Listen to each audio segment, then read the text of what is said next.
What's going on, everyone? How's it going? Sitting out here in front of my buddy Dr. Chad Woolner's office to do some laser and stuff on my knee. He was kind enough to say he was out getting a haircut and he was going to swing by here and let me in and do a little work on my knee just to speed up the healing process, which is great. So thank you, Dr. Chad Woolner. Appreciate it. Anyway, what am I talking about here? We're talking about, should you hire an exercise therapist? I talk to a lot of chiropractors every week, probably on average through text and phone and Zoom, probably 15, I'd say. Probably 15 different chiropractors per week that I'm talking to. So I have a pretty good sample size of an understanding of what the frequently asked questions are that people have. I actually made a frequently asked questions page. I'll have to put the link on here. Oh, you know what? Actually, when you go check out the demo, and I put the link, demo.movenowu.com, check out our demo. When you opt in for the demo, it takes you to a page. There's a blue button on there that says frequently asked questions, and you can go through. I made 10 different little videos on frequently asked questions. But one of those things I wanted to elaborate on is, do you need to hire an exercise therapist? Should you? And if so, what do you look for? Well, it's kind of a trick question. Yes, you should. You should always hire an exercise therapist if you're putting a functional movement corrective exercise department into your clinic. You don't want to be a one-man show or spread staff too thin or not anticipate growth, because I'll tell you, when you do these systems and you put a corrective exercise functional movement department in your clinic, it gets very busy. It becomes one of the busiest departments in the entire clinic, and it happens within a matter of weeks. So if you follow our steps as far as how to launch this thing, which typically it's a 12-week process of adding the department, training up the team, getting everything put together, and then once you launch it, it grows pretty quickly. And so what you don't want to do is be caught without the proper staff. So I'd say right from the get-go, or even before you plan to start the training, start looking to hire an exercise therapist, unless you just have extra staff sitting around right now that you're looking for something for them to do. But in most cases, yes, it makes sense to invest in an exercise therapist.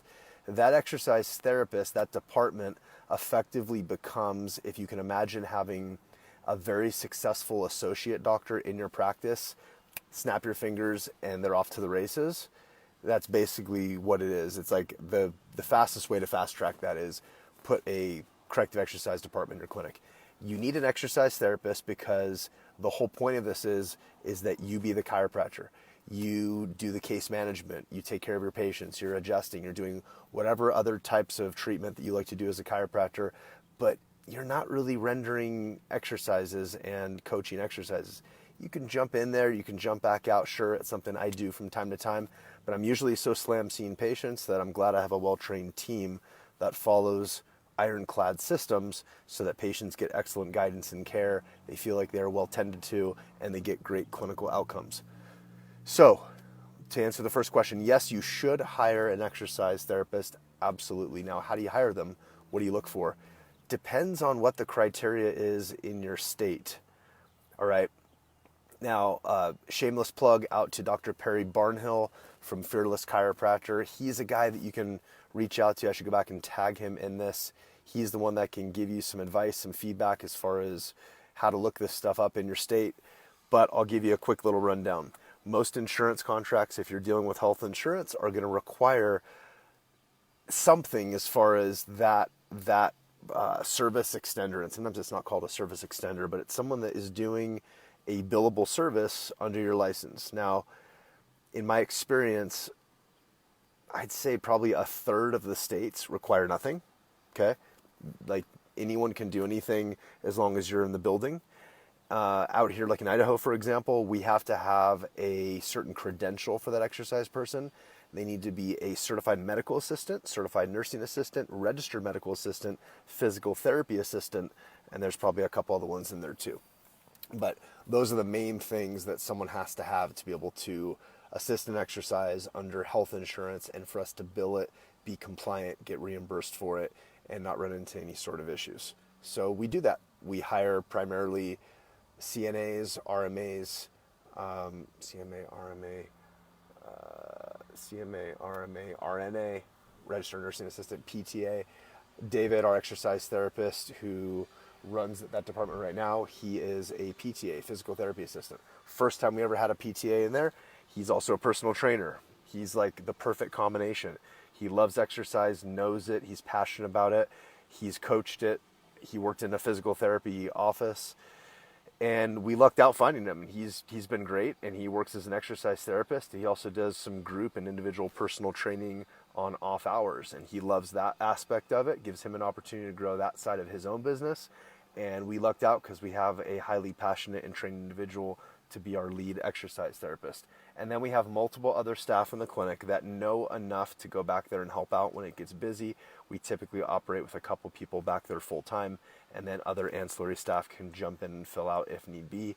And the doctors, myself and Dr. Zach, are of course qualified people to jump in there, because if you're a DC, then obviously you can be coaching and explaining these services as well. Now, that's explaining what credentials you need to look for when you're hiring an exercise therapist. You got to check first in your insurance contracts, if you're doing health insurance, see what they require.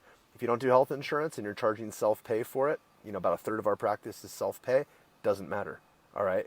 You don't have any sort of requirements for that. If it's personal injury, for as far as I know in most states, I know for this state out here, it doesn't matter anyway, but of course we're exceeding that expectation because we are making sure we're catering to the lowest common denominator, which is a couple of the health insurance carriers that we work with. Now, there's a specific ad that we have that we share inside of our program as well. For any of our members watching this, if you don't know where that is, let me know and I'll let you know where it's at. For any of you that want more information about our program, go to demo.movenowyou.com. Watch a 30-minute demo of our program. I run through the doctor portal and I explain a lot of the stuff. And then there's, like I said, there's a link to a frequently asked questions page with a bunch of videos on there too, which has been really helpful for a lot of doctors I've spoken with. Actually, this last week I talked to like 3 doctors on Zoom meetings towards the end of the week, and all of them said, yep, I watched the frequently asked questions. That answered a lot of my questions, and then we're able to dig deeper and they're able to ask more in-depth questions specific to their practice style and their staffing situation and whatnot. So now, hiring an exercise therapist, let's say you don't have to meet any of those requirements. Let's say you don't need a CMA, CNA, RNA, PTA. Then I would hire a personal trainer. I would look for a personal trainer, look for someone that has a background in exercise, makes your life extremely much easier. And that's the best person to come on board. How do you train them? You have them jump into Move Now University as far as that training portal. There's a 12-week implementation process.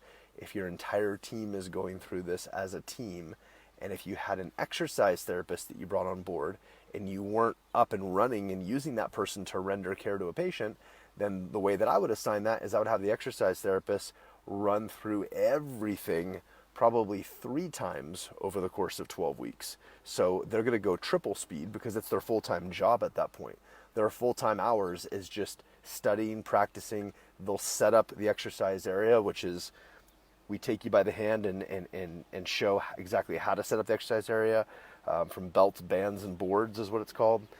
And they will set all that stuff up. They'll get it rocking and rolling, and they'll be able to engage and help out the rest of the team as they go through the standard 12-week implementation process while your exercise therapist is doing it triple speed. Now, let's see.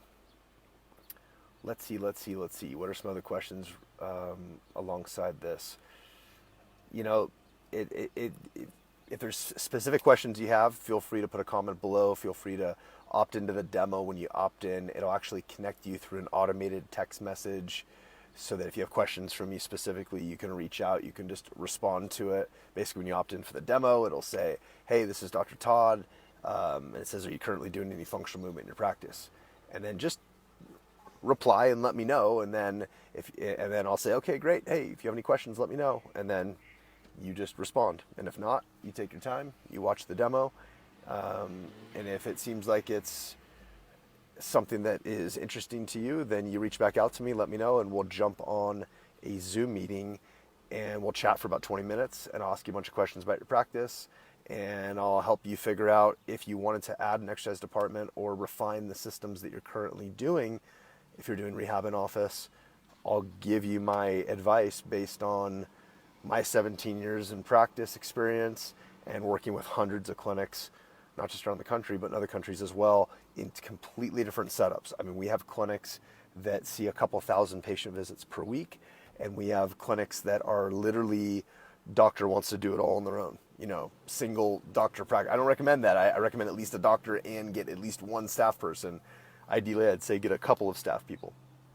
Because really, this model is about rendering a higher level of care, a higher service to your patients, and fulfilling this segment, posture, movement triad of doing your specific chiropractic segmental approach, addressing posture in at least some level, and then really getting the movement part dialed in by measuring movement and then assigning corrective protocols based on the dysfunctions that you see.